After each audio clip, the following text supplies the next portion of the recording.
ऐसी ही बेहतरीन कहानियाँ सुनने के लिए केपी नॉवल चैनल को लाइक, शेयर और सब्सक्राइब करें। आने वाली कहानियों के बारे में जानने के लिए हमारे टेलीग्राम से जुड़ें। लिंक डिस्क्रिप्शन में है।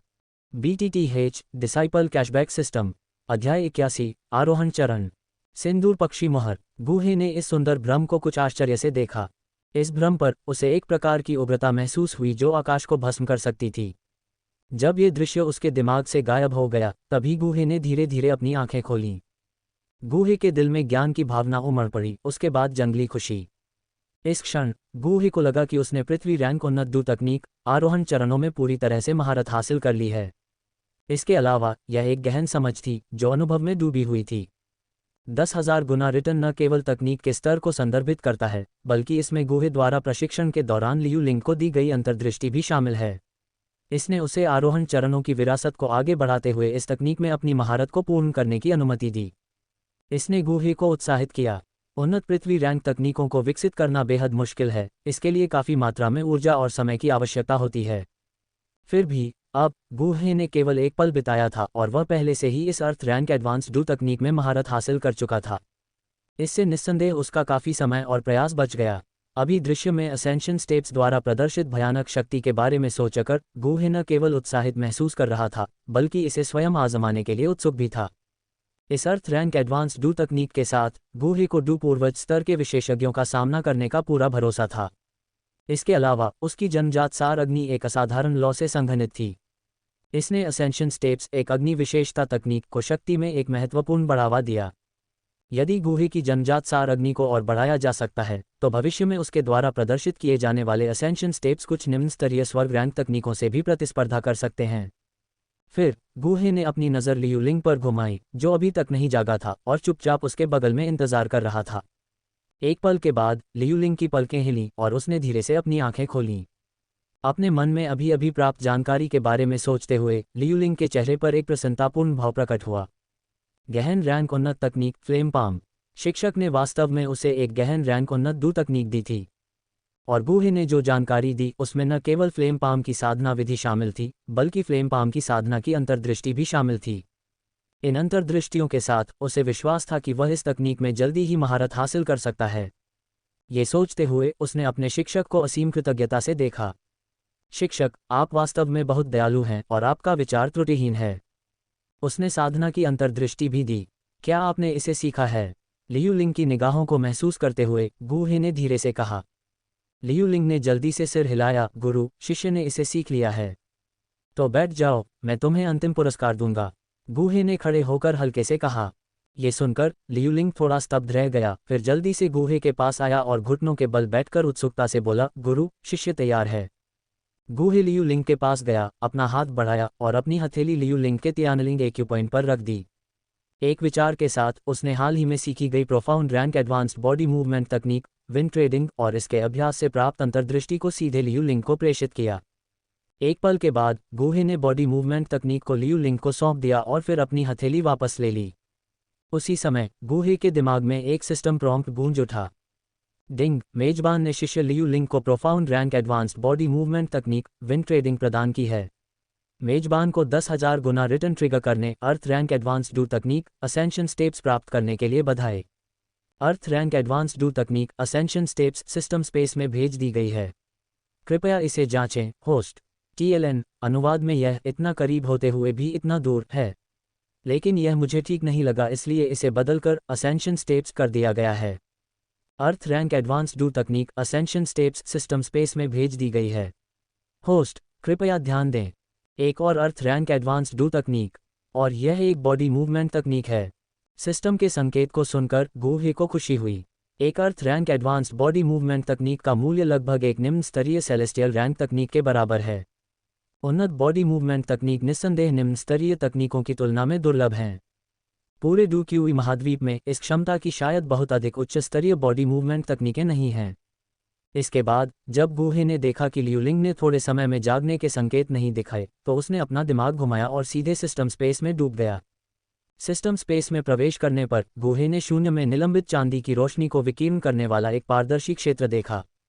क्या यह आरोही कदम है? उत्साहित मनोदशा के साथ गूहे को कोई हिचकिचाहट नहीं हुई और उसने सीधे अपने मन में सोचा, सिस्टम आरोही कदम निकालना शुरू करें।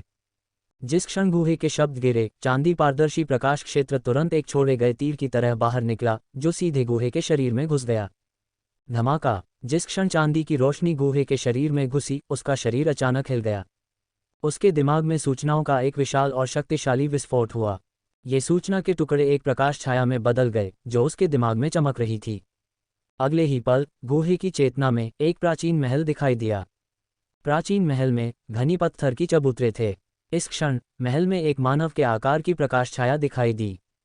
इस प्रकाश छाया को देखकर गुहे की आंखों में आश्चर्य का भाव प्रकट हुआ। उसने अपने दिमाग में प्रकाश छाया को सीधे देखा। इस क्षण मूल रूप से शांत मानव के आकार की प्रकाश छाया अचानक पत्थर के प्लेटफार्मों में से एक की ओर चमक गई। मंद महल में चांदी की रोशनी टिमटिमा रही थी। स्विश। मानव के आकार की प्रकाश छाया अचानक प्रकाश की किरण में बदल गई और एक पल में ये दर्जनों फीट दूर दिखाई दी। इस गति ने गुहे को थोड़ा उदासीन बना दिया। जब उसने देखा तो मानव आकार की प्रकाश छाया पहले ही गायब हो चुकी थी। नहीं, ये गायब नहीं हो रही थी, बल्कि घनी रूप से भरे पत्थर के प्लेटफॉर्म पर लगातार चमक रही थी। जहां मानव आकार की प्रकाश छाया दिखाई दे रही थी, वहां निलंबित रोशनी से भरी हुई थी। Swish swish swish. तेज टूटने की आवाज गूंजी और पूरा क्षेत्र घनी रूप से भरी हुई मानव आकार की प्रकाश छाया की अवशिष्ट छवियों से भर गया। आखिरकार गुहे मानव आकार की प्रकाश छाया की गति को भी स्पष्ट रूप से नहीं देख सका। जिस गति से यह मानव आकार की प्रकाश छाया बह रही थी, वह विश्वसनीय रूप से तेज थी, इतनी तेज कि गुहे प्रतिक्रिया नहीं कर सका। हालांकि गुहे इन प्रकाश छायाओं के प्रक्षेपवक्र को देख सकता था, जैसे कि ये मानव आकार की प्रकाश छायाएं उसके दिमाग में गहराई से अंकित थीं। एक पल के बाद गुहे ने धीरे से अपनी आंखें खोलीं। फिर उसने अपने थोड़े सूजे हुए सिर को रगड़ा और खुद से कहा, मुझे इस दुनिया में ऐसी रहस्यमय तकनीक की उम्मीद नहीं थी। आत्मा की शक्ति से शून्य में एक बिंदु का निर्माण करना, फिर आत्मा के साथ आगे बढ़ना। जैसे ही गुहे ने ये शब्द कहे, उनकी आकृति धीरे धीरे धुंधली होती गई। अगले ही पल गुहे की आकृति बिना किसी चेतावनी के सीधे दूसरे आंगन के द्वार पर प्रकट हुई। फिर गुहे की आकृति जल्दी से गायब हो गई और मंडप में प्रकट हुई, आंगन के द्वार पर केवल एक फीकी छाया छोड़कर। आरोहण सीढ़ियां, दुनिया की सबसे नज़दीकी पहुंच, अनंत तक की सबसे दूर की सीढ़ियां। गुहे के मुंह के कोने पर उत्साह का एक संकेत दिखाई दिया। अध्याय 82। हम्फ। डैन किंग गुहे कुछ भी नहीं है। मंडप में 2 बार आरोही चरणों का उपयोग करने के बाद गुहे की आंखों में उत्साह का एक निशान था। आरोही चरणों ने आत्मा शक्ति को एक बिंदु के रूप में इस्तेमाल किया, लगातार शरीर को शून्य में घुमाया। जब तक उसकी आत्मा शक्ति पहुंच सकती थी, एक ही विचार से गुहे तुरंत पहुंच सकता था। ये गति अत्यंत तेज थी, तात्कालिक गति के समान। बेशक तात्कालिक गति की दूरी अभ्यासी की आंतरिक डूक्यूई क्षमता से संबंधित थी। जितनी दूर तक चला गया, डूक्यूई की खपत उतनी ही भयानक होगी। गुहे की वर्तमान 9 सितारा डू सम्राट शक्ति के साथ, यदि वह आरोही चरणों को पूरी तरह से निष्पादित करता है, तो वह अपनी आंतरिक डूक्यूई को पूरी तरह से समाप्त करने से पहले शायद इसे 10 बार से भी कम कर सकता है। हालांकि यह इसलिए भी था क्योंकि गुहे की आत्मा शक्ति की तीव्रता बहुत मजबूत थी। उसकी आत्मा शक्ति पूरी तरह से मुक्त होने के साथ ये 10 मील तक फैल सकती थी। दूसरे शब्दों में, गुहे द्वारा असेंशन स्टेप्स का पूरा उपयोग करके वह 10 मील दूर स्थित स्थान पर तुरंत पहुंच सकता था। अपने मन में असेंशन स्टेप्स के विभिन्न उपयोगों की कल्पना करते हुए गुहे को थोड़ा उत्साह महसूस हुआ। असेंशन स्टेप्स के साथ भविष्य में भागने और पीछा करने की उसकी क्षमता में जबरदस्त सुधार होगा। इस समय गुहे ने जियाओ जिन को यार्ड में एक दीवार के ऊपर खेलते हुए देखा। एक विचार के साथ गुहे ने असेंशन स्टेप्स किए और एक पल में उसका फिगर सीधे जियाओ जिन के पीछे दिखाई दिया। इससे पहले कि वह प्रतिक्रिया कर पाता, गुहे ने आगे बढ़कर उसे अपनी हथेली में पकड़ लिया। जिस क्षण जियाओ जिन को पकड़ा गया, वह चौंक गया और सहज रूप से विरोध करना चाहता था। हालांकि गुहे की आभा को महसूस करते हुए वह शांत हो गया। थोड़ी देर तक जियाओ जिन को चिढ़ाने के बाद गुहे मुस्कुराया और मंडप में वापस आ गया। जैसे ही उसका फिगर टिमटिमाया, गुहे की मुद्रा बेहद सुंदर थी। इस समय गुहे को पहले ही आभास हो गया था कि लियूलिंग जागने वाला था। यकीनन कुछ देर इंतजार करने के बाद लियूलिंग को धीरे धीरे होश आया। अपनी आंखें खोलते ही लियूलिंग के दिमाग में संग्रहित जानकारी तुरंत चमक उठी और उसके चेहरे पर एक आश्चर्य की झलक दिखाई दी। एक और प्रोफाउंड रैंक एडवांस्ड डू तकनीक, और यह एक बॉडी मूवमेंट तकनीक भी है। स्वाभाविक रूप से वह profound rank advanced body movement तकनीक के महत्व को समझता था।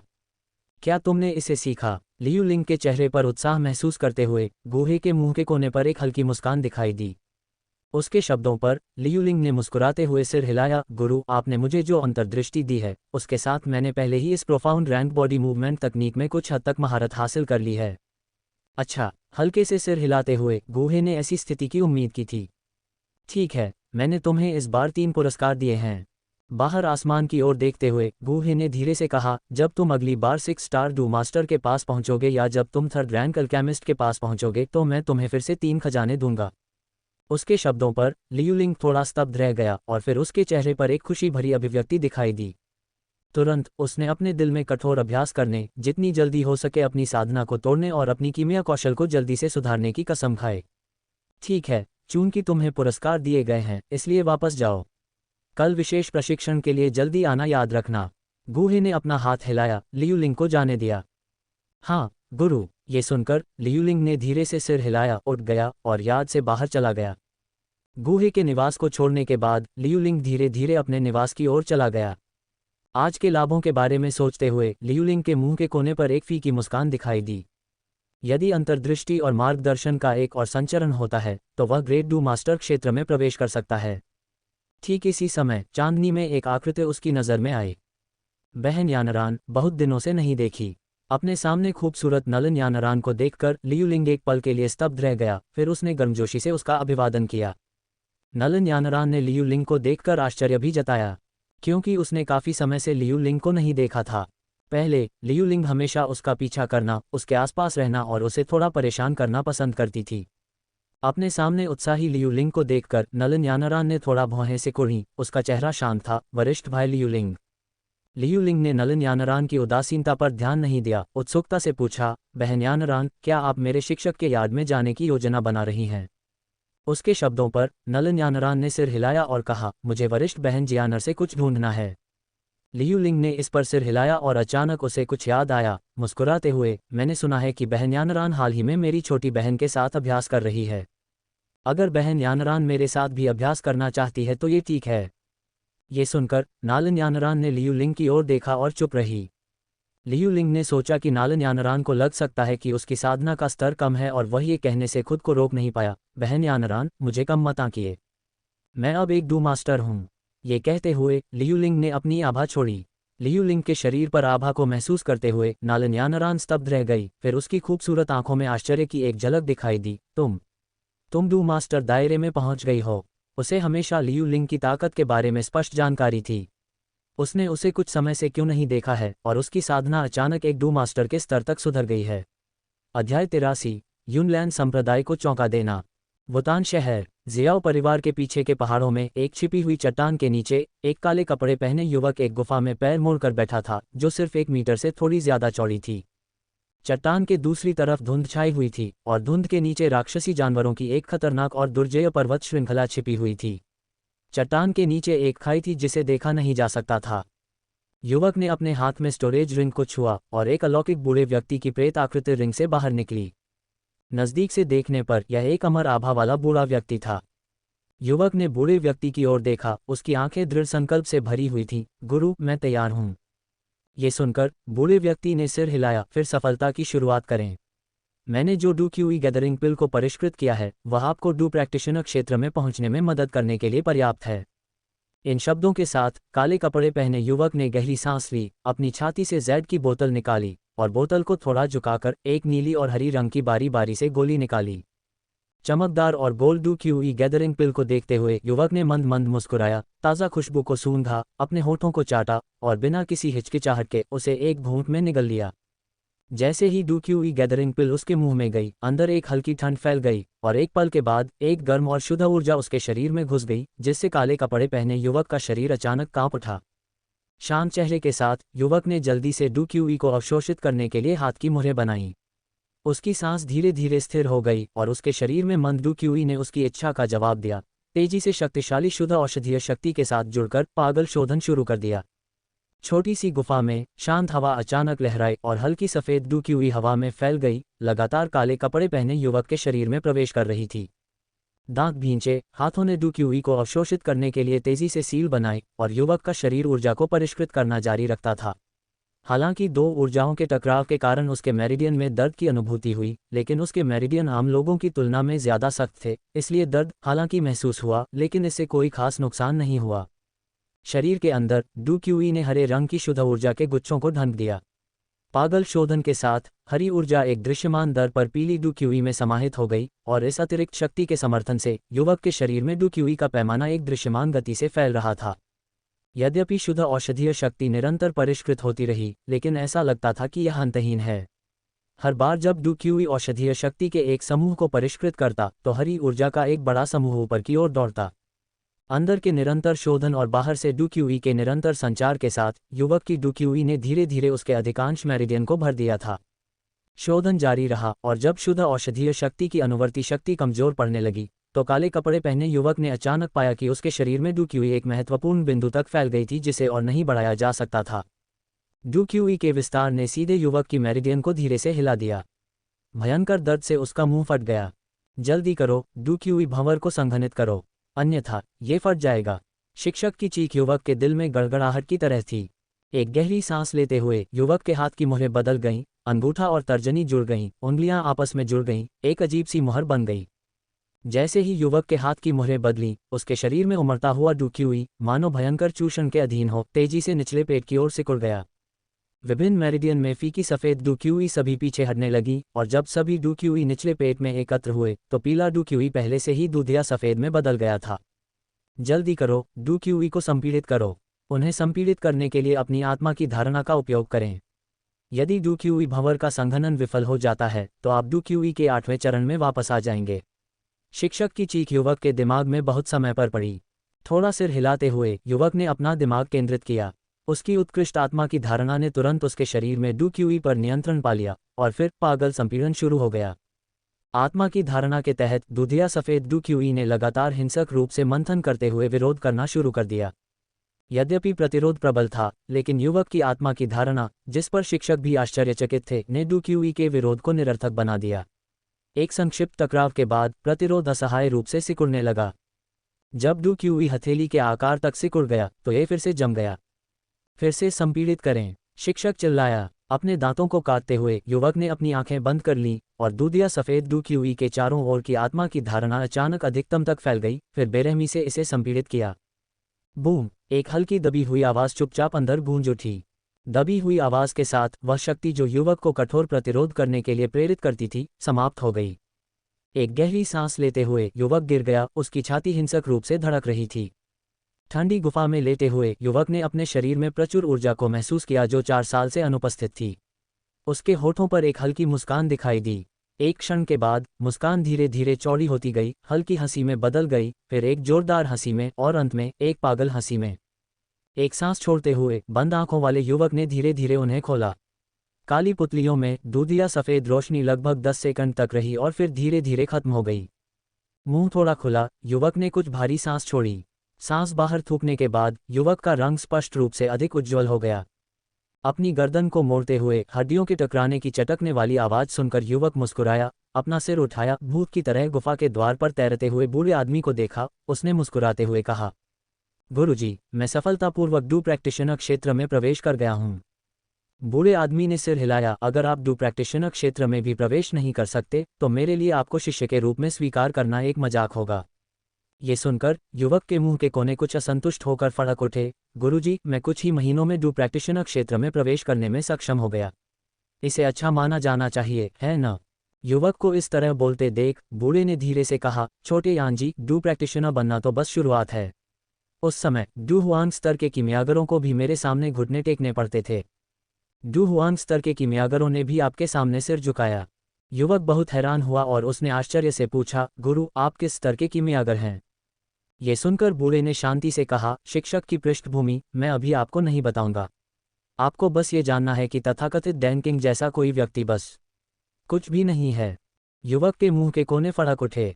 बूढ़े व्यक्ति की सहज उपस्थिति को देखते हुए वह कुछ कहने वाला था, लेकिन उसने उसे वापस निगल लिया। शिक्षक की पृष्ठभूमि क्या है? प्रसिद्ध डैन किंग बूढ़े कुछ भी नहीं है। अगर मैं ये जोर से कहूँगा तो मुझे डर है कि पूरा साम्राज्य मुझे पागल समझकर हंसेगा, है न? हालांकि बूढ़े व्यक्ति के शब्दों ने युवक को बहुत आत्मविश्वास दिया। कुछ महीने पहले हुए अपमान और तलाक के बारे में सोचते हुए युवक की आंखों में दृढ़ संकल्प की चमक चमक उठी। नालन यानरान, तुम मेरा इंतजार करो। अब से 3 साल बाद होने वाली लड़ाई में मैं, जियाओ यान, तुम्हें हराने के लिए अपनी पूरी ताकत लगा दूंगा। ये काले कपड़े पहने युवक जियाओ यान है और बूढ़े आदमी की प्रेत आकृति याओ चेन है। तुम युनलैन संप्रदाय के पास किमिया राजा गुहे है, लेकिन अभी क्या? मेरा गुरु गुहे से कहीं ज्यादा शक्तिशाली है। जब मैं भविष्य में युनलैन संप्रदाय में कदम रखूंगा तो मैं, जियाओ यान, तुम्हें समझाऊंगा कि एक सच्चा प्रतिभाशाली व्यक्ति क्या होता है। अध्याय 83, सोल हॉल। युनलैन संप्रदाय, पीछे के पहाड़। एक चट्टान पर गुहे की आकृति पतली हवा से प्रकट हुई। अपनी आत्मा शक्ति को प्रकट करते हुए और यह महसूस करते हुए कि आसपास कोई नहीं है, गुहे का दिमाग चला गया और उसने हाथ की मुहरें बनानी शुरू कर दी। उसके हाथ नाचने लगे और गुहे के हाथों से एक एक करके रहस्यमयी प्रतीक उभरने लगे। एक पल में गुहे की उंगलियों के बीच दर्जनों प्रतीक इकट्ठे हो गए। जैसे ही ये रहस्यमयी प्रतीक एक साथ आए, शून्य में एक चमकदार तारों वाला पैटर्न दिखाई दिया। फिर तारों वाले आकाश से एक तीखी हिनहिनाहट गूंजी और एक सुंदर लेकिन विशाल आकृति धीरे धीरे उभरी। लाल लपटों में लिपटे वर्मिलियन बर्ड के प्रेत ने एक अत्यंत हिंसक और झुलसाने वाली आभा बिखेरी, जैसे कि एक विशाल जानवर आकाश को ढंक रहा हो, मानो वह पूरी दुनिया को जला सकता हो। शून्य में इस प्रेत को घूरते हुए गुहे का शरीर थोड़ा कांप उठा, उसकी आंखों में उत्साह दिखाई दे रहा था। वास्तव में यह एक उच्च स्तरीय पृथ्वी स्तरीय युद्ध कौशल है। ऐसी शक्ति के साथ मुझे डर है कि पूर्वज स्तर के विशेषज्ञ भी इसका सामना करने की हिम्मत नहीं करेंगे। इसके बाद गुहे का दिमाग चला गया और उसने वर्मिलियन बर्ड के प्रेत को नीचे चट्टान की ओर विस्फोट करने के लिए प्रेरित किया। स्वूश! एक ऊंची आवाज के साथ शून्य में विशाल वर्मिलियन बर्ड का प्रेत चट्टान के नीचे की ओर गरजते हुए उग्र लाल प्रकाश के एक स्तंभ में बदल गया। उसी समय गुहे की आकृति चमक उठी, जो सीधे पीछे के पहाड़ की चट्टान से निकल गई। जब वह फिर से दिखाई दिया तो वह अपने आंगन में वापस आ गया था। हालांकि वह अपने आंगन में लौट आया, लेकिन गुहे की आत्मा शक्ति चट्टान पर ही रह गई। चट्टान के नीचे से केवल एक गगनभेदी गर्जना गूंजी और नीचे से ऊंची लपटें उठीं। क्रैक! अगले ही पल जबरदस्त ऊर्जा के झटके के कारण चट्टान वजन सहन नहीं कर सकी, सीधे अनगिनत टुकड़ों में बिखर गई, चट्टान के नीचे की ओर गिर गई। जैसे ही चट्टान नष्ट हुई, गुहे ने धीरे धीरे अपनी आत्मा शक्ति वापस ले ली। उसके मुंह के कोने पर एक मुस्कान दिखाई दी। वह वर्मिलियन बर्ड सील द्वारा मुक्त की गई शक्ति से काफी संतुष्ट था। जोरदार विस्फोट के तुरंत बाद चांद सफेद रोशनी की एक धारा चट्टान के किनारे पर तेजी से उतरी। ये सफेद बालों वाला एक बूढ़ा आदमी था, जिसका चेहरा उम्र बढ़ने के लक्षण दिखा रहा था, जो 9 सितारा डू सम्राट क्षेत्र के शिखर से संबंधित एक भयानक आभा उत्सर्जित कर रहा था। अग्नि गुण ऊर्जा में इतना समृद्ध। बूढ़े आदमी ने नष्ट हो चुकी चट्टान को देखा। उसके वृद्ध चेहरे पर गंभीरता का एक संकेत था। युनलैन संप्रदाय के पीछे के पहाड़ों में वास्तव में कौन दिखाई दिया? इस व्यक्ति का इरादा क्या है? क्या यह एक प्रदर्शन है? शून्य में शक्तिशाली आभा को महसूस करते हुए बूढ़े व्यक्ति की अभिव्यक्ति धीरे धीरे कुछ उदास हो गई। इस समय बूढ़े व्यक्ति के बगल में पतली हवा से एक मोटी काली धुंध दिखाई दी। हे, ऐसा लगता है कि ऐसी शक्ति के साथ नवागंतुक की ताकत पहले से ही पूर्वजों के दायरे तक पहुंच गई होगी। अप्रत्याशित रूप से जियामा साम्राज्य में ऐसा शक्तिशाली छिपा हुआ है।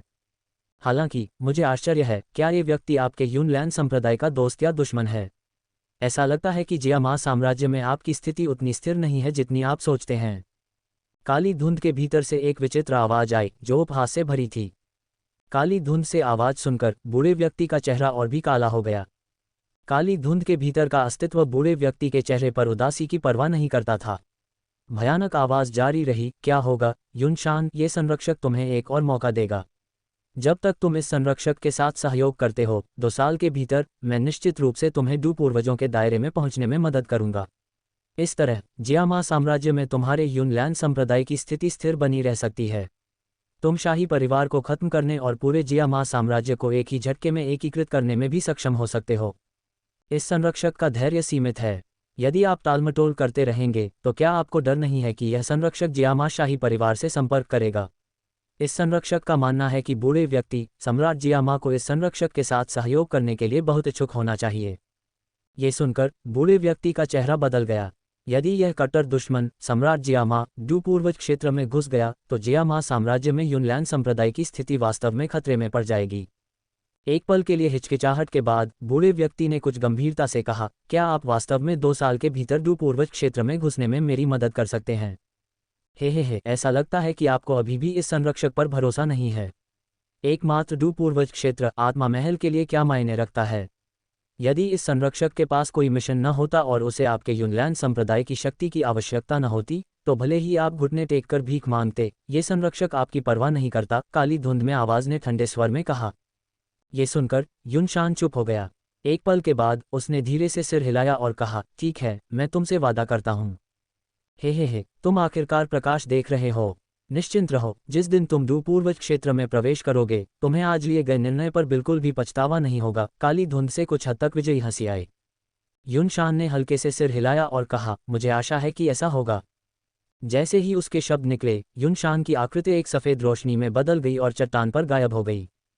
काली धुंध धीरे धीरे शून्य में गायब होने से पहले चट्टान के चारों ओर चक्कर लगाती रही। मुझे उम्मीद नहीं थी कि जियामा साम्राज्य में ऐसा डू पूर्वज पावरहाउस छिपा होगा। मुझे आश्चर्य है कि यह पवित्र व्यक्ति कौन है। काली धुंध से एक अजीब सी बड़बड़ाहट निकली। इस बीच गूहे को पता नहीं था कि युनलान संप्रदाय के पीछे के पहाड़ों से बड़े पैमाने पर विस्फोट हुआ, जिससे न केवल युनशान ने तय समय से पहले सोल पैलेस के साथ सहयोग करने के लिए सहमति जताई, बल्कि युनलान संप्रदाय के कई बुजुर्गों का ध्यान भी आकर्षित किया। कई बुजुर्ग चट्टान पर पहुंचे, उनके चेहरे पर आश्चर्य के साथ नष्ट हुई चट्टान को देख रहे थे। उनके मन में कई तरह के विचार उभरे।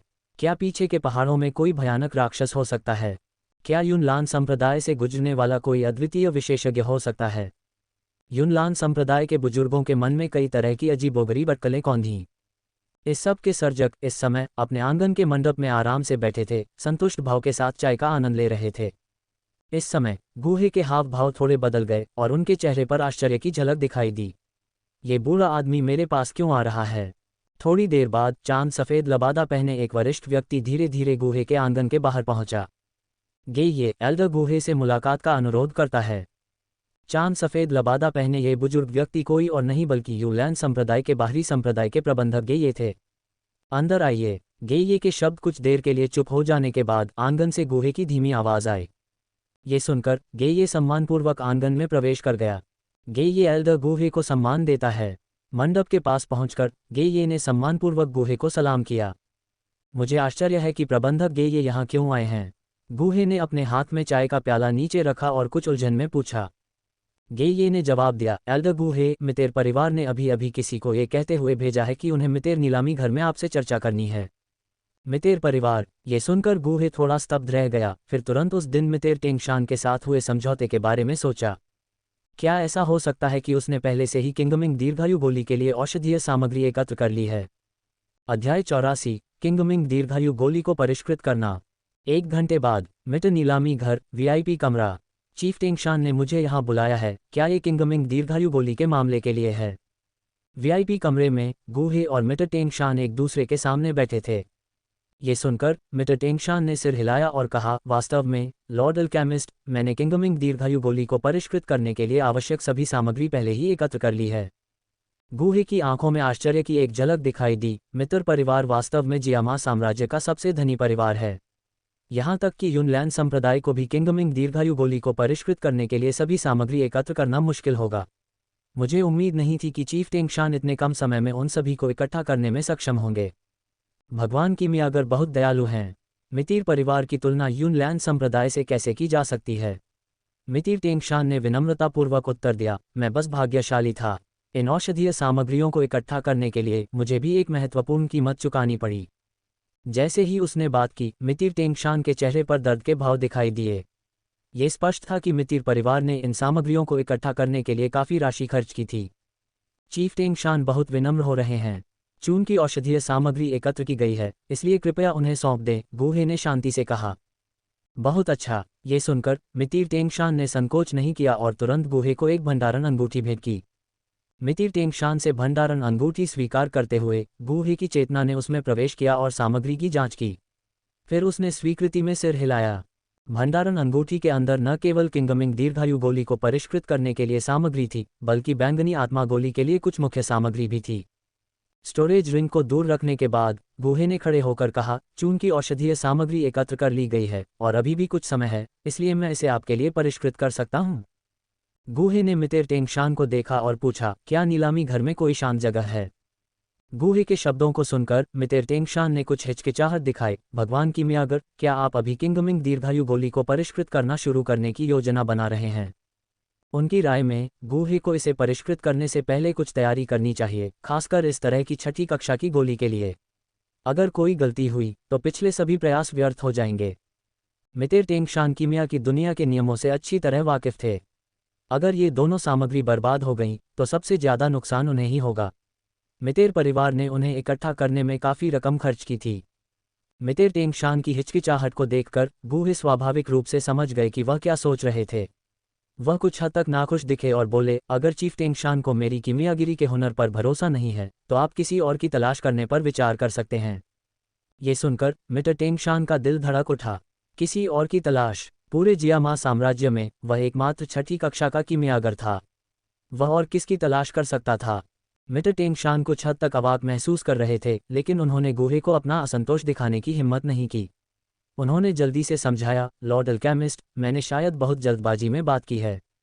चूंकि आप इतने आश्वस्त हैं तो कृपया आगे बढ़ें। जहां तक एक शांत जगह की बात है, हमारे मिट नीलामी घर में एक कीमिया कमरा है। अगर लॉर्ड अल्केमिस्ट को कोई आपत्ति नहीं है। इससे पहले कि मिटर टेंगशान अपनी बात पूरी कर पाते, गूहे ने सिर हिलाया और कहा, तो कृपया आगे बढ़ें चीफ टेंगशान। जल्द ही मिटर टेंगशान के मार्गदर्शन में गूहे मिटर नीलामी घर के अंदर कीमिया कमरे में पहुंच गए। मितिर परिवार ने कई कीमियागरों को प्रशिक्षित किया था और यह कीमिया कक्ष उनके लिए तैयार किया गया था। गूहे ने कीमिया कक्ष को स्कैन किया, जहां कई दवा के बर्तन रखे हुए थे। वे सभी बेहतरीन बर्तन लग रहे थे और उनकी गुणवत्ता उस बर्तन से कम नहीं थी जो लियू लिंग ने लिटिल डॉक्टर इम्मोर्टल को दिया था। मितिर परिवार की दौलत पर आंतरिक रूप से आह भरते हुए गूहे ने अपने दिमाग को थोड़ा केंद्रित किया और खुद को कीमिया में डुबो दिया। एक खुली जगह पाकर गूहे ने अपनी उंगलियां हिलाईं। अगले ही पल विशाल ड्रैगन सोल कॉल्ड्रॉन पतली हवा से प्रकट हुआ, जो जमीन पर जोर से पटक रहा था। साथ में एक गहरी ड्रैगन दहाड़ भी थी। अपनी आंखें सिकोड़ते हुए गूहे ने किंगमिंग गोली के लिए शोधन विधि और सावधानियों को याद किया। थोड़ी देर बाद उसने अचानक अपनी आंखें खोलीं और उसकी काली आंखों में बैंगनी लपटें उभर आईं। पफ! एक सूक्ष्म ध्वनि के साथ गूहे से बैंगनी लौ की एक किरण निकली और उसकी उंगली के एक झटके से लौ प्रकाश की एक धारा में बदल गई, जो तेजी से दवा के बर्तन में प्रवेश कर गई। बैंगनी लौ तुरंत एक भयंकर आग में बदल गई, जो भयंकर रूप से जल रही थी। बर्तन के इंसुलेशन के बावजूद तीव्र गर्मी अभी भी अंदर घुस रही थी। धीरे धीरे कीमिया कमरे में तापमान बढ़ा रही थी। बढ़ते तापमान को अनदेखा करते हुए गूहे की नज़र बर्तन पर टिकी रही। थोड़ी देर बाद उसने इशारा किया और एक कांटेदार हल्का सुगंधित फल उसके हाथ में आ गिरा। किंगमिंग फल पर नजर डालते हुए, जो किंगमिंग दीर्घायु गोली के मुख्य अवयवों में से एक है, गूहे इसके भीतर निहित समृद्ध जीवन शक्ति को महसूस कर सकता था। फल को हल्के से पकड़कर गूहे ने बिना किसी हिचकिचाहट के अपनी उंगली हिलाई और फल तेज हरी लौ से घिरे हुए कढ़ाई में जा गिरा। आदिम दिव्य अग्नि के उच्च तापमान वाले जलने के तहत सबसे कठोर औषधीय पदार्थ भी कम से कम समय में हार मान लेते हैं। किंगमिंग फल कोई अपवाद नहीं था। हालांकि इसने अपनी जीवन शक्ति के साथ क्षण भर के लिए प्रतिरोध किया। गूहे के मानसिक आदेश के साथ लौ भड़क उठी और फल से धीरे धीरे एक दूधिया सफेद तरल बह निकला। जैसे जैसे लौ धीरे धीरे वाष्पित होती गई, अधिक से अधिक दूधिया सफेद तरल बाहर निकलता गया, जिसके नीचे आधे हथेली के आकार का तरल द्रव्यमान बन गया। कढ़ाई को घूरते हुए लगभग आधे घंटे के बाद गूहे ने अपना हाथ सील बदल दिया। कढ़ाई में लौ धीरे धीरे कम हो गई और किंगमिंग फल पूरी तरह से गायब हो गया। इसकी जगह जीवंत दूधिया सफेद तरल का एक द्रव्यमान था। दूधिया सफेद तरल को देखते हुए गूहे ने राहत की सांस ली। अपनी उंगलियों के एक झटके से ज्वाला भड़क उठी। बढ़ते तापमान के कारण हथेली के आकार का दूधिया सफेद तरल स्पष्ट रूप से सिकुड़ने लगा। जैसे जैसे इसकी मात्रा कम होती गई, इसका रंग गहरा होता गया और यह एक सफेद मोती जैसा दिखने लगा। ये देखकर कि किंगमिंग फल का शोधन सुचारू रूप से चल रहा है, गूहे ने रुकना नहीं छोड़ा। उसने अपना हाथ हिलाया और एक और औषधीय घटक उड़कर आया, जिसे आखिरकार कढ़ाई में फेंक दिया गया। जैसे जैसे समय बीतता गया, गूहे द्वारा लगातार एक के बाद एक औषधीय घटक कढ़ाई में फेंके गए। परिणामस्वरूप कढ़ाई के अंदर विभिन्न शुद्ध औषधीय शक्तियां प्रकट होने लगीं। इस समय गूहे की अभिव्यक्ति आखिरकार गंभीर हो गई। आत्मा की शक्ति उसके माथे से फैल गई, कढ़ाई में घुस गई, तापमान में परिवर्तन को नियंत्रित किया और किंगमिंग फल की हरकतों पर ध्यान दिया। प्राचीन दिव्य अग्नि के उच्च तापमान वाले दहन के तहत सबसे कठिन औषधीय पदार्थ भी जल्दी से आत्मसमर्पण कर देते थे। किंगमिंग फल अपनी जीवन शक्ति से आदिम दिव्य अग्नि को कुछ समय के लिए रोकने के बावजूद जब गूहे ने लौ को नियंत्रित किया तो वह दम तोड़ गया। फल से धीरे धीरे एक पतला सफेद तरल पदार्थ बह निकला। जैसे जैसे लौ भाप बनती रही, अधिक से अधिक दूधिया सफेद तरल पदार्थ निकलता गया। अंत में उसके नीचे एक तरल द्रव्यमान बन गया, जो लगभग हथेली के आकार का आधा था। लगभग 1 घंटे के बाद कड़ाही पर अपनी नज़र टिकाए हुए गूहे ने अपना हाथ मुहर बदल दिया। कड़ाही के अंदर की लौ धीरे धीरे शांत हो गई और किंगमिंग फल पूरी तरह से गायब हो गया। उसकी जगह जीवन शक्ति से भरपूर दूधिया सफ़ेद तरल पदार्थ का एक द्रव्यमान आ गया। दूधिया सफ़ेद तरल पदार्थ को देखकर गूहे ने राहत की सांस ली। फिर से अपना हाथ मुहर बदलते हुए लौ बढ़ गई।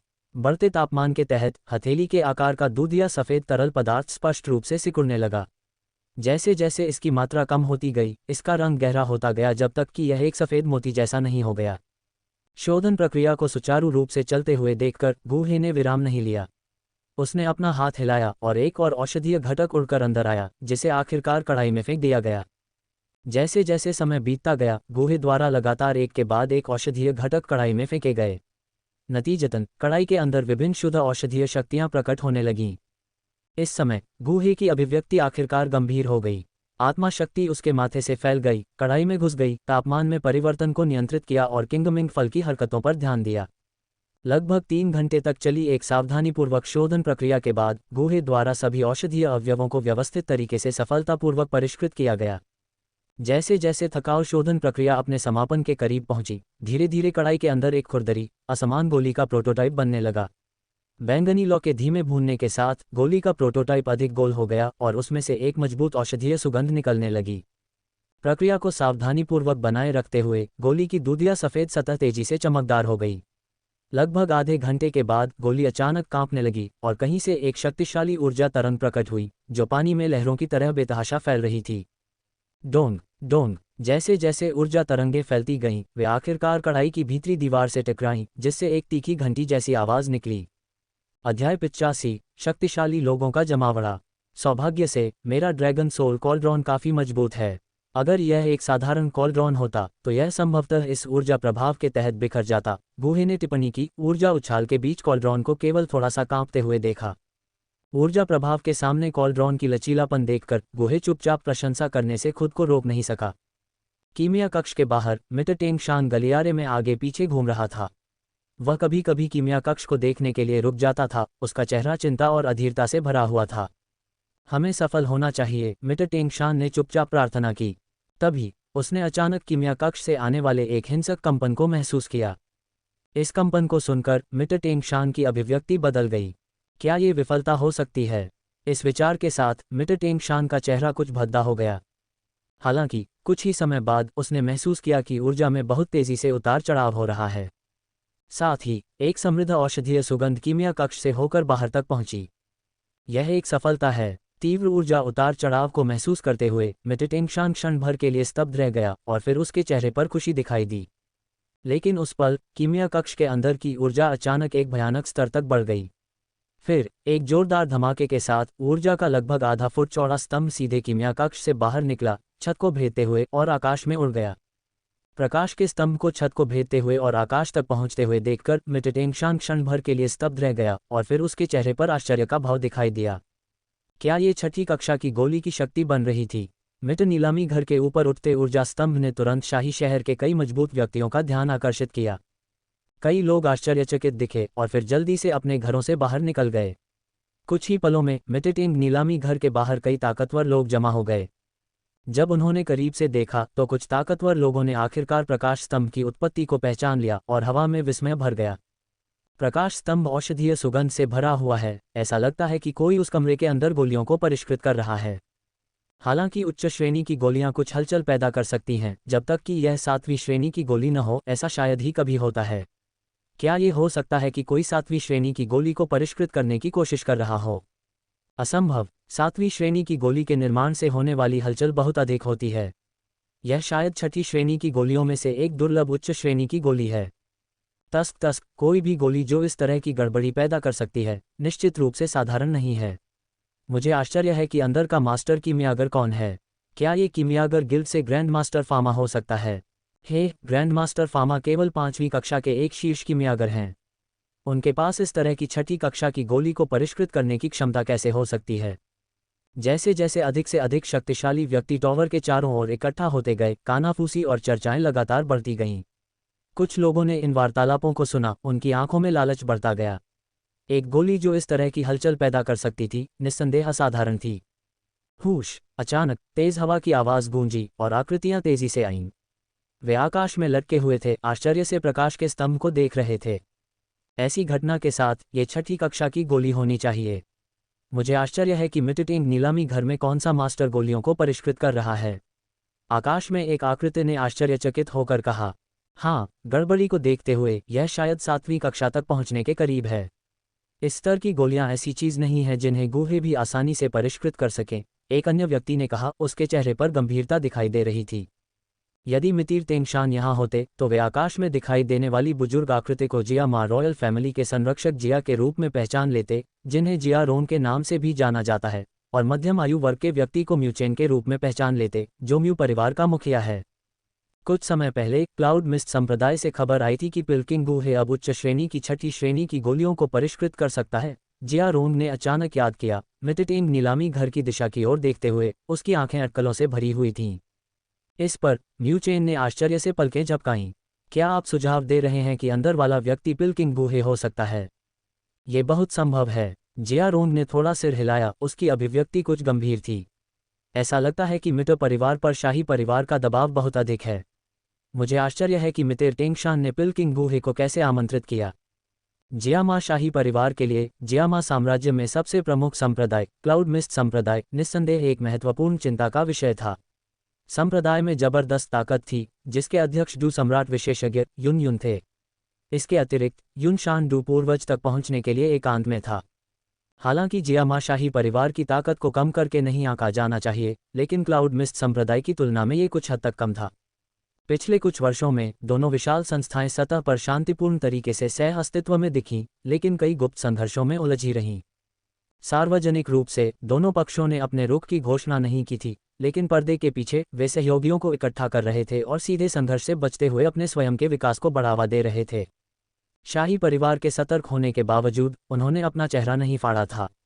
युन युन जियामा शाही परिवार की नींव के बारे में स्पष्ट नहीं थे, और अगर उसके मन में कोई विचार भी था तो वह उन पर अमल करने की हिम्मत नहीं करती थी। क्लाउड मिस्ट संप्रदाय में कई डू राजा थे, लेकिन जियामा शाही परिवार में भी कई डू राजा शक्तियां थीं। इसके अलावा उन्हें कई कुलों का समर्थन प्राप्त था, जिसमें म्यू परिवार एक करीबी सहयोगी था, जो जियामा साम्राज्य में कई सेनाओं को नियंत्रित करता था। नालन परिवार के लिए पहले ये कहना मुश्किल था। हालांकि जब से नालन यानरान क्लाउड मिस्ट संप्रदाय में शामिल हुई और युन युन की प्रत्यक्ष शिष्या बनी, उसकी निष्ठा निस्संदेह क्लाउड मिस्ट संप्रदाय के साथ थी। इसके बाद केवल मिटेर परिवार ही बचा। हालांकि मिटेर परिवार ने वर्षों से तटस्थ रुख बनाए रखा था। हालांकि शाही परिवार मिटेर परिवार की संपत्ति पर लालच करता था, लेकिन वे बहुत ज्यादा खुलकर बोलने की हिम्मत नहीं करते थे। उन्हें डर था कि मिटेर परिवार पर बहुत ज्यादा दबाव डालने से वे क्लाउड मिस्ट संप्रदाय की ओर बढ़ सकते हैं। अब जब पिल्किंग गूहे मिटेरटिंग नीलामी घर में दिखाई दिए और छठी कक्षा की गोली को सफलतापूर्वक परिष्कृत किया, तो जिया जिंगटियन को संदेह हुआ कि मिटेर परिवार क्लाउड मिस्ट संप्रदाय की ओर झुका हुआ हो सकता है। ये सोचते ही जिया जिंगटियन के चेहरे पर तुरंत काले धब्बे पड़ गए। आसपास का निरीक्षण करते हुए जिया जिंगटियन की आंखें सिकुड़ गईं और उसने शांति से कहा, अप्रत्याशित रूप से नालन जी भी यहाँ है। इन शब्दों पर म्यूचेन भी चौंक गया। जिया जिंगटियन की दृष्टि के अनुसार उसने नालन परिवार के कुलपति नालन जी को आकाश में कुछ ही दूरी पर मंडराते हुए देखा। म्यूचेन ने नालन जी पर एक ठंडी नजर डाली और उदासीनता से टिप्पणी की, ऐसा लगता है कि आखिरी आध्यात्मिक पवित्रता की गोली ने उसे बाहर निकलने में मदद की है। यहाँ तक कि उसके शरीर के अंदर का जहर भी दबा दिया गया है। ये सुनकर जिया जिंगटियन ने भी नालन जी को ठंडे अंदाज में देखा। जहर को दबाना इतना आसान नहीं है। पता लगाओ कि इस बार पिल्किंग गूहे ने किस तरह की गोली को परिष्कृत किया है और क्या मितेर परिवार पहले से ही क्लाउड मिस्ट संप्रदाय की ओर झुका हुआ है। इतना कहने के बाद जिया जिंगटियन ने एक बार फिर मितेरटिंग नीलामी घर की दिशा में देखा और चला गया। ... कीमिया कक्ष में घंटी की आवाज धीरे धीरे कम हो गई। कड़ाही में एक दूधिया सफेद गोली अचानक एक चमकदार रोशनी उत्सर्जित करती है, जो बलपूर्वक कड़ाही को तोड़ देती है। हालांकि आधे दिन तक सीलबंद कमरे के चारों ओर उड़ने के बावजूद ये बच नहीं पाए। ये किंगमिंग दीर्घायु गोली वास्तव में असाधारण है, ये पैदा होते ही भाग जाना चाहती है। गोली के व्यवहार को देखकर गूहे चौंक गया, फिर मुस्कुराया और अपना सिर हिलाया। एक इशारे के साथ एक चूषण बल ने सीधे बिखरे हुए सफेद प्रकाश को उसके हाथों में वापस खींच लिया और फिर उसने एक जेड बोतल निकाली और उसे अंदर सील कर दिया। जैसे ही गोली बोतल में बंद हुई, वह धीरे धीरे शांत हो गई। ये देखकर गूहे ने संतोषपूर्वक मुस्कुराया, गहरी सांस छोड़ी और महसूस किया कि कीमिया के इस दौर ने उसकी काफी ऊर्जा खा ली थी। अध्याय 86 आइस हॉट कवच। चीख। जैसे ही कीमिया कक्ष का दरवाज़ा खुला, बाहर उत्सुकता से इंतजार कर रहे मितिर टेंगशान ने आवाज़ सुनी और तुरंत आगे की ओर दौड़ पड़े। लॉर्ड डैनकिंग, कैसा रहा? मितिर टेंगशान ने उत्साह से पूछा। गूहे ने हल्के से मुस्कुराया, फिर एक जेड की बोतल निकाली और उसे मितिर टेंगशान को थमाते हुए हल्के से कहा, मैंने निराश नहीं किया। हालांकि मितिर टेंगशान को पहले से ही परिणाम पता था, फिर भी उसके हाथ में जेड की बोतल देखकर उसके दिल में उत्साह नहीं दबा सका। उत्साह के एक पल के बाद मितिर टेंगशान आखिरकार थोड़ा शांत हो गया। उसने गूहे की ओर देखा और कुछ शर्मिंदा होकर कहा, धन्यवाद लॉर्ड डैनकिंग। गूहे ने अपना सिर हिलाया, हल्के से मुस्कुराया और कहा, यह बस एक छोटा सा प्रयास है। ये सुनकर मितिर टेंगशान ने अपना मुंह थोड़ा हिलाया। छठी कक्षा की गोली बनाना भी एक छोटा प्रयास माना जाता था। पूरे गामा साम्राज्य में उसके सामने केवल इस आदमी के पास ऐसे शब्द कहने की योग्यता थी। हालांकि वह अंदर से थोड़ा अवाक महसूस कर रहा था, फिर भी मितिर टेंगशान ने विनम्रता से कहा, लॉर्ड डैनकिंग, आपने कड़ी मेहनत की है। कृपया थोड़ी देर वीआईपी रूम में आराम करें। इन शब्दों पर गूहे ने सिर हिलाया और कहा, जरूर, मेरे पास भी कुछ ऐसा है जिसके लिए चीफ टेंगशान की सहायता की आवश्यकता है। ये कहकर गूहे वीआईपी रूम की ओर बढ़ गया। मितिर टेंगशान थोड़ा हैरान था। क्या डैनकिंग गूहे को उसकी मदद की जरूरत थी? सिर हिलाते हुए मितिर टेंगशान गूहे के पीछे वीआईपी रूम में चला गया। मुझे आश्चर्य है कि लॉर्ड डैनकिंग को किस सहायता की जरूरत है। वीआईपी रूम में मितिर टेंगशान ने गूहे को कुछ उलझन के साथ देखा। गूहे ने हल्के से मुस्कुराते हुए अपनी स्टोरेज रिंग से एक तैयार सूची निकाली और उसे मितिर टेंगशान को सौंपते हुए कहा, चीफ टेंगशान, कृपया इस सूची में सूचीबद्ध औषधीय जड़ी बूटियों को जल्द से जल्द इकट्ठा करने में मेरी मदद करें। जितनी जल्दी हो सके उतना अच्छा है, मैं जल्दी में हूँ। औषधीय जड़ी बूटियाँ। ये सुनकर मितिर टेंगशान ने हैरानी से सूची ली। सूची में सूचीबद्ध जड़ी बूटियों को देखने के बाद मितिर टेंगशान ने राहत की सांस ली। हालांकि सूची में 5वीं श्रेणी की कुछ जड़ी बूटियां थीं, लेकिन मितिर नीलामी घर के लिए उन्हें इकट्ठा करना मुश्किल नहीं होगा। उसे थोड़ी हैरानी इस बात से हुई कि सूची में काफ़ी जहरीली जड़ी बूटियां भी शामिल थीं। इससे मितिर टेंगशान कुछ हैरान हो गया। क्या कीमिया के लिए जहरीली जड़ी बूटियों की आवश्यकता होती है?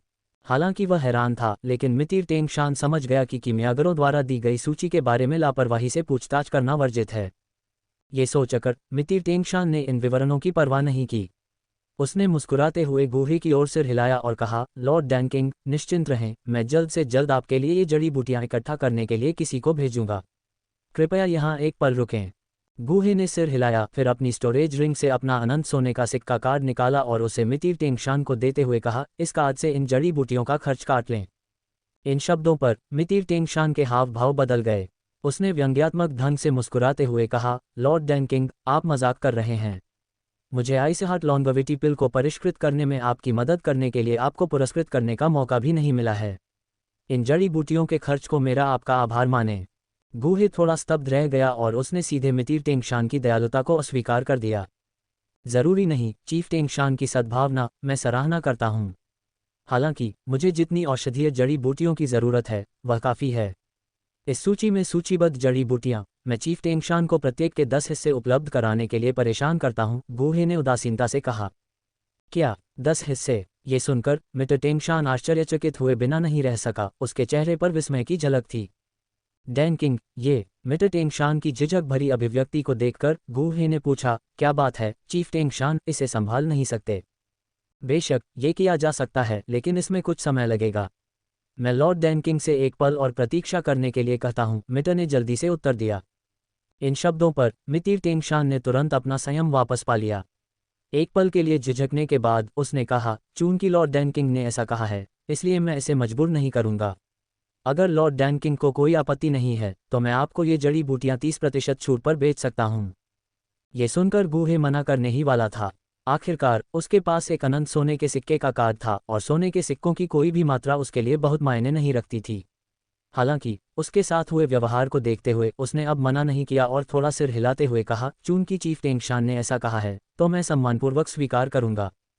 इसके साथ मितिर टेंगशान मुस्कुराया और वीआईपी कमरे के बाहर वीआईपी कमरे में लौटने से पहले एक परिचारक को सूची सौंप दी। थोड़ी देर तक बातचीत करने के बाद गूहे ने अचानक कहा, मुझे आश्चर्य है कि क्या हाल ही में मितिर नीलामी घर में नीलाम होने वाले कोई खजाने हैं।